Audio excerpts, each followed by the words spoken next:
Presented by Monabic Music Star Chunna Aryan digital recording studio Purnia. Sanitizer लगा के चुम्मा दे निगे तोरा हो तो न कुरु न सुना जान गे तोरा हो तो न कुरु न सुना जान गे सैनिटाइजर लगा के चुम्मा दे निगे क्या चुम्मा दे निगे सैनिटाइजर लगा के चुम्मा दे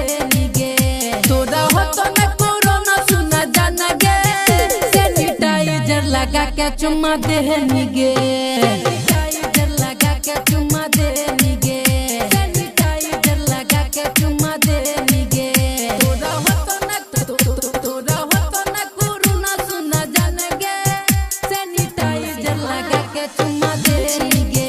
सैनिटाइजर लगा के चुम्मा दे निगे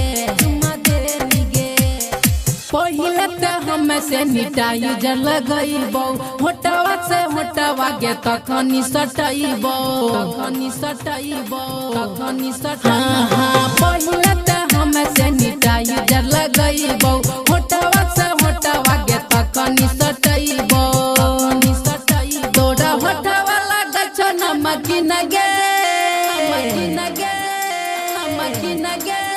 तोरा होटवा लागल छ नमकीन गे सैनिटाइजर लगा के चुम्मा दे निगे सैनिटाइजर लगा के चुम्मा दे निगे सैनिटाइजर लगा के चुम्मा दे निगे तोरा हो तो न कुरु न सुना जान गे सैनिटाइजर लगा के चुम्मा दे निगे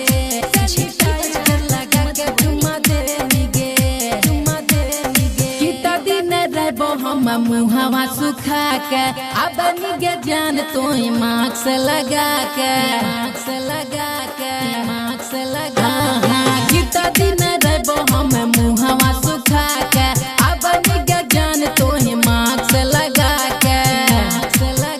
हे संग में से कल लेना देना गे